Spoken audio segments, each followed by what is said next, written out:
Good afternoon, everyone. Mr. Sunshine, Rolls Royce technician Eddie, coming back to you live with another video. And what we have here is a Rolls Royce brake accumulator valve. This is the valve. This is actually a completed one. We just finished rebuilding this. We're going to be sending this back out here before long. And what we have here is another one that we're just finishing up here. This one is all in pieces, as you can see. And we're going to go ahead and throw this back together so you have the opportunity. So we're going to show you exactly what this is. This is the inner cylinder of this brake accumulator valve. You can see all the plugs here that go in. We actually sandblasted it. We cleaned it. We made sure everything was good. These are all the parts. We're actually going to put this all back together right now. And what we're going to do is very complex unit. This is not like your regular brake. This is actually a system from that was used by Citroen. Rolls Royce Bentley used this system using the RR363 brake fluid. And what we're going to do now is we're just going to go ahead. We cleaned it all. We put it in a parts tank. We wire wheeled everything. We made everything nice and clean. So why don't we go ahead and put this thing back together? What we have here, we're going to go ahead and put the bottom.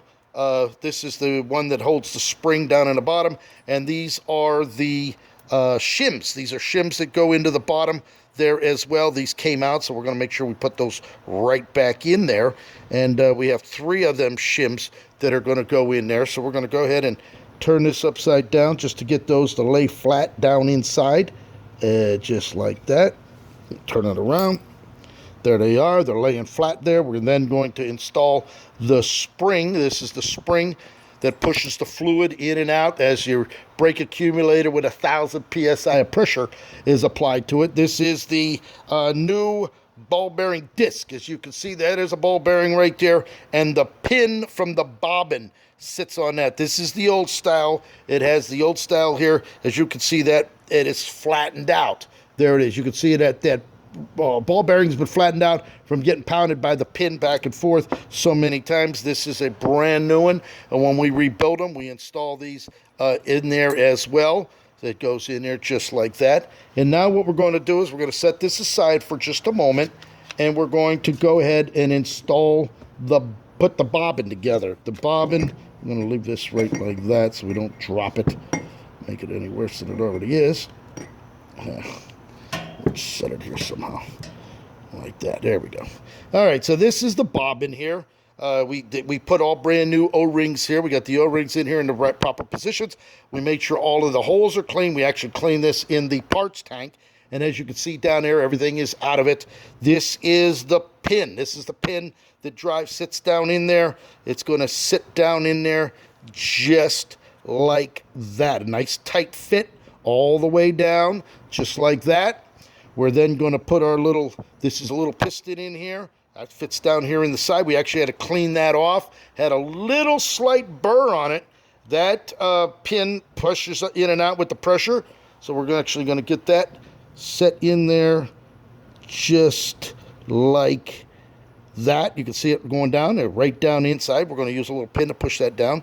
We're then going to install the spring. There's a spring that goes in there as well, just like that.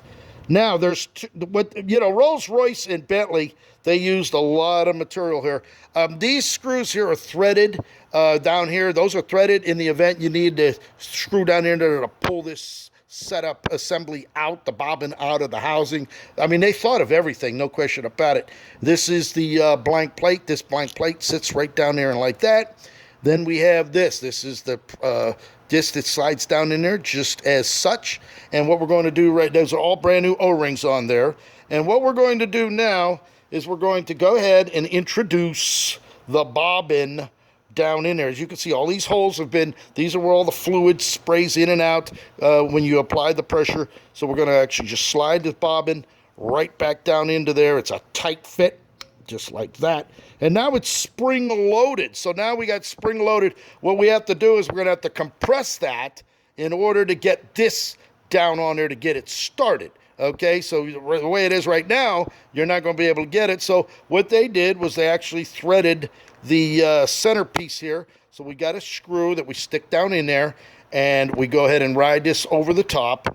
And now what we're going to do is we're going to put it in a vise. We're going to push this down, and then we're going to tighten to get this started. So I'm going to come right back. I'm going to put it in a vise because I don't have a vise able to move the camera over there. So I'm going to come right back and show you the as we get it started. Okay, so we're back. As you can see now, we have it threaded in there. We could go ahead and pull our screw out of there. And what we're going to use is a piece. This is a homemade piece here, 1-inch stock. We're going to stick that in there. And we're going to go ahead and we're going to tighten it down. That's right. So what we're going to do, it's a little hard. And normally I put this in a vise, but for right now, we're just going to go ahead and crank this down. Now, you can use anti-seize.